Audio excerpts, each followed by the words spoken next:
અને અમદાવાદમાં ગઈકાલે ભયાનક પ્લેન હાદસો અને અત્યારે આપણે સીધા જઈએ લાઈવ અપડેટ્સ લઈએ બીજે મેડિકલ કોલેજ જ્યાં ડીએનએ સેમ્પલ કલેક્ટ થઈ રહ્યા છે. અમારા સંવાદદાતા કેતન જોશી જોડાઈ રહ્યા છે. જી કેતન.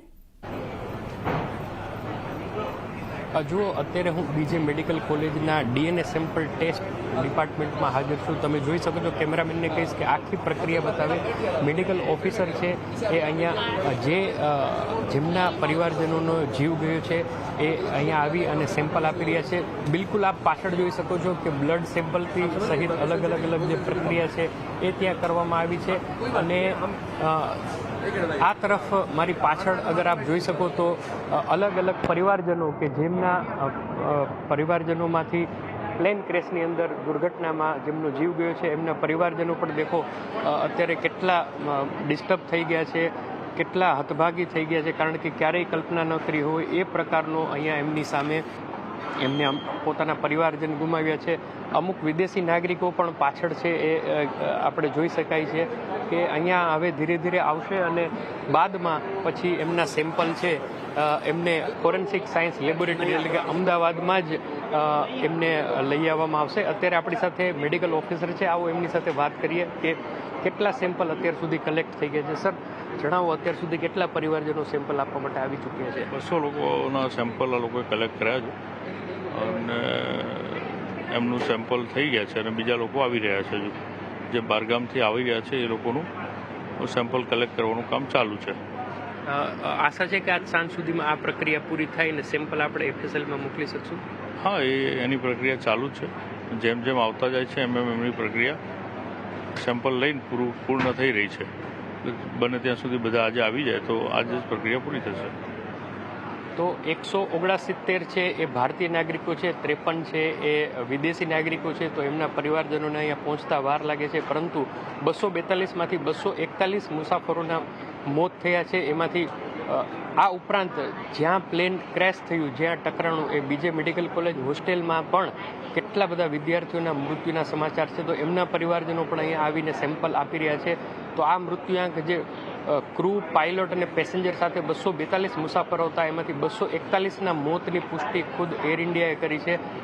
એક જે રમેશ ભલાડા કરી અને પેસેન્જર હતા જે મૂળ દીવના પરંતુ લંડનમાં છેલ્લા 20 વર્ષથી કામ કરે છે, તો એમનો ચમત્કારિક બચાવ થયો છે. આ સિવાય તમામ લોકોના આ ફ્લાઇટની અંદર મૃત્યુ થઈ ગયા છે. આ ઉપરાંત જે સ્ટુડન્ટ્સ જ્યાં રહેતા હતા તો એમના પણ હતભાગી મતલબ એમાં પણ ઘણા ખરાબ સ્ટુડન્ટ્સના મોત થઈ ગયા છે. તો આ જે પ્રક્રિયા સેમ્પલ લેવાની છે એ સાંજ સુધી આટોપાઈ જશે અને અમદાવાદની અને ગાંધીનગરની અંદર જ ફોરેન્સિક સાયન્સ લેબોરેટરી અને નેશનલ ફોરેન્સિક સાયન્સ લેબોરેટરી જે અમદાવાદ ગાંધીનગર ખાતે આવેલી છે તેમના અંદર જ આ સેમ્પલનું પરીક્ષણ થશે.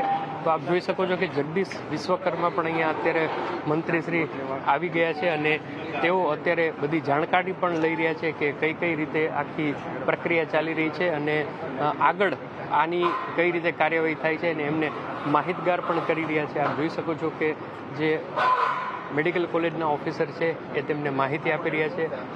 લિસ્ટ જે તૈયાર થઈ ગયું છે એમની પણ અત્યારે માહિતી આપે છે અને આખી પ્રક્રિયા કઈ રીતે ચાલે છે એ અહીંયા દર્શાવવામાં આવી રહ્યું છે.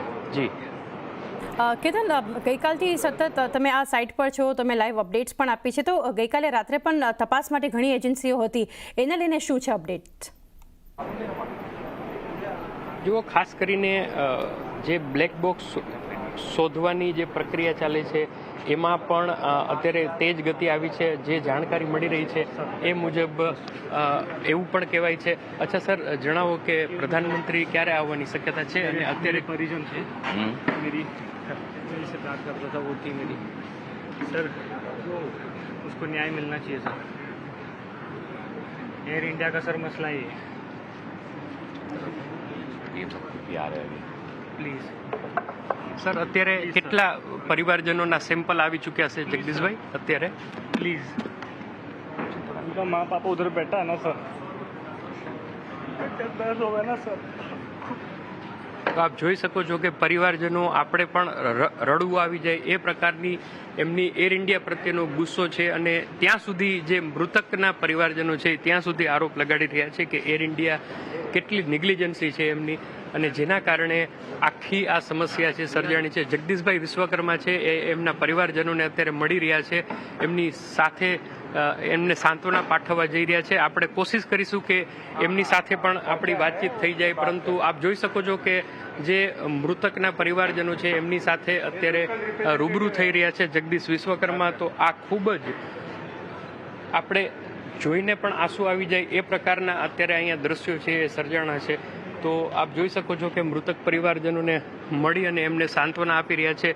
જે યુવક છે એમની સાથે પણ આપણે વાતચીત કરવાની કોશિશ કરીશું. જગદીશભાઈ વિશ્વકર્મા છે, એમને પણ અત્યારે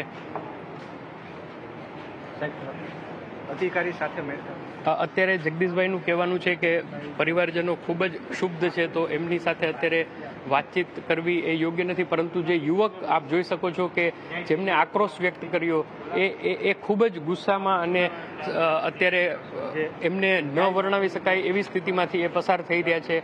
જે અમે સાંભળ્યું હતું કે એર ઇન્ડિયાની વારંવાર આ ફોલ્ટ હોય છે, એના કારણે જ આ દુર્ઘટના થઈ છે. તો લોકોની અંદર રોષ છે, ગુસ્સો છે, અને એ ગુસ્સો પણ આપણે એવું ચોક્કસપણે કહી શકીએ કારણ કે એમને પોતાના પરિવારજનો ગુમાવ્યા છે. આપ કુછ ભૈયા બોલના ચાહેંગે? तो देखिए कि इन्होंने अपने परिवारजनों को खोया है, तो आप समझ सकते हैं कि कैसी स्थिति यहाँ उनके दिल पर अभी गुजर रही होगी.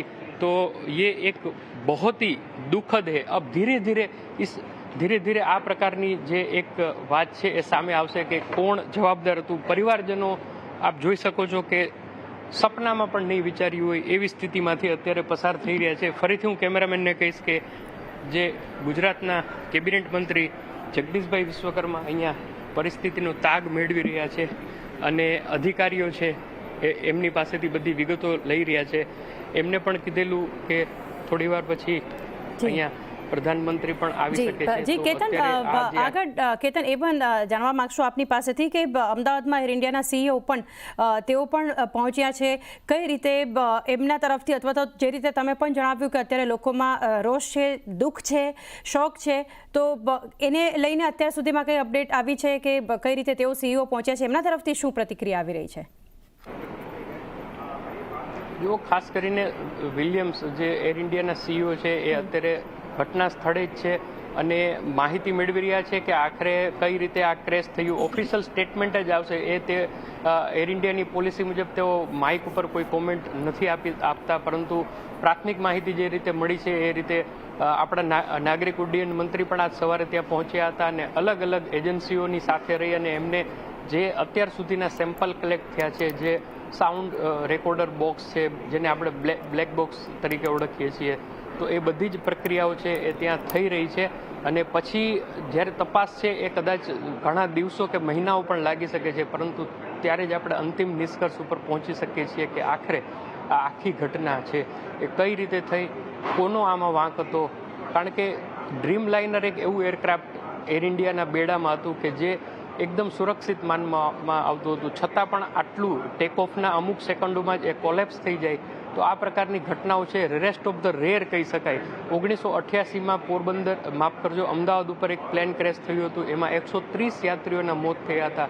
તો દશકાઓ પછી આવી દુર્ભાગ્ય ઘટના બની છે અને એ પણ આજના આધુનિક યુગમાં કે જ્યારે એકદમ ટાઇટ એન્ડ સિક્યુરિટી હોય છે, ટેકનિકલી તમામ પાસાઓને પૂરા ચેક કરી અને ફ્લાઇટને ટેક ઓફ કરાવવામાં આવતી હોય છે, છતાં પણ આ જે થયું એ ક્યારેય આપણે ન ભૂલી શકાય. તો ચોક્કસપણે કોઈની ને કોઈની તો આમાં ભૂલ હશે, ટેકનિકલ કોઈ ખામી રહી ગઈ હશે, અથવા તો ચેક કરવાની પણ અમારા એક સોર્સે અમને એમ પણ કીધેલું હતું કે આ ફ્લાઇટ ટેક ઓફ થતાં પહેલાં એને ગ્રાઉન્ડ કરવામાં આવી હતી. એટલે આ એક ટેકનિકલ વર્ડ છે. ગ્રાઉન્ડ એટલે કે એ ટેક ઓફ કરવા માટે સક્ષમ નથી, પછી ટેકનિકલ પરીક્ષણ થયું અને પછી એને ટેક ઓફ કરવામાં આવી. એટલે કે જ્યારે પરીક્ષણ થયું એમાં પણ કોઈ ચૂક રહી ગઈ હોય.